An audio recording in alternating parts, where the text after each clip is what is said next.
In February of 2021, the state of Texas experienced a snowstorm that resulted in record-breaking low temperatures across the entire state. Winter Storm Uri impacted Texas the most during its path. Freezing rain, sleet, snow, as well as below freezing temperatures devastated the state for a little over a week. Due to Texas's centralized electrical grid, the Electric Reliability Council of Texas, or ERCOT for short, as the sole operator, millions of people went without power for some duration of the storm. What this resulted in was a devastating cold front that led to hundreds of deaths and billions of dollars in damage. So, why did it get so bad? That would be because of a combination of faulty infrastructure and electric grid failure, as well as a disrupted polar vortex. The polar vortex is a low-pressure region in the stratosphere that keeps cold air in the Earth's poles. During winter, this vortex can become disrupted and send cold air downwards within the jet stream. This leads to cold fronts in the mid-latitudes and allows warm air into the Arctic. This radar displays the disrupted polar vortex during the week of Winter Storm Uri. You can see the lower band shifting cold air downwards. Winter Storm Uri sent waves of snow and sleet throughout Texas over the course of Sunday into Monday, and then sent another wave of freezing temperatures, snow, and sleet overnight from Tuesday into Wednesday. This satellite image displays the large amount of snow shown over the state of Texas.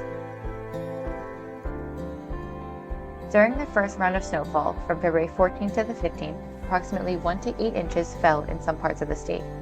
In the second wave, from February 16th to the 17th, an additional 1 to 4 inches fell, which resulted in as much as 12 inches total of snow in certain regions.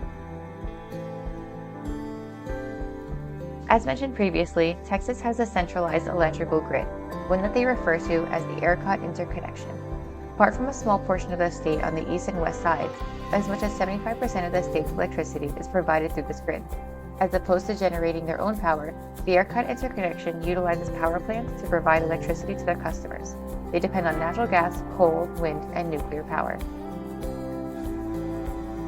Due to the cold temperatures, water and oil and gas wells were freezing. The infrastructure was not properly weatherized to withstand freezing cold temperatures.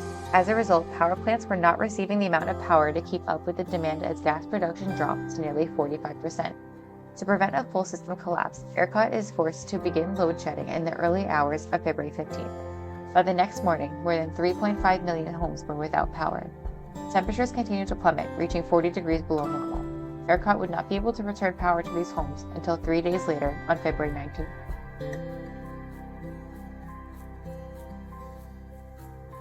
What was supposed to be rolling blackouts turned into complete power outages across the ERCOT interconnection, with some power plants even losing power as well.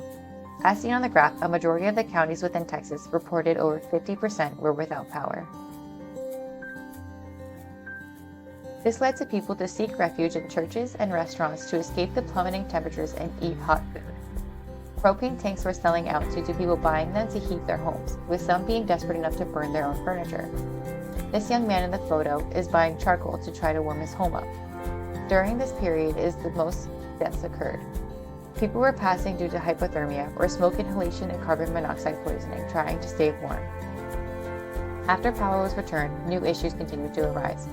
As stated previously, much of the infrastructure in Texas is not meant for freezing cold temperatures. This led to water and sewage pipes bursting in many homes and businesses. Homes and apartments were flooded and some were then frozen over. In this image, the young woman in the photo parked her car below a water pipe that burst and froze her car completely. With the water pipes bursting, this led to many people losing access to clean water, with some placed under mandatory boil mandates. Individuals had to line up with buckets or coolers to fill up water at stations in order to have clean water. In the aftermath of the Texas freeze, ERCOT underwent a series of management changes and grid upgrades. Texas also passed a law that made it mandatory for power plants to winterize their equipment. While these are major improvements, there are still some vulnerabilities to be dealt with. In a more recent winter storm that did not reach nearly as cold temperatures as the Winter Storm Uri, failures still occurred at the plants. Inspections have not been kept up to date to ensure winterization of equipment is up to code. More strict guidelines is definitely needed to guarantee a disaster such that of the Great Texas Freeze of 2021 is not repeated.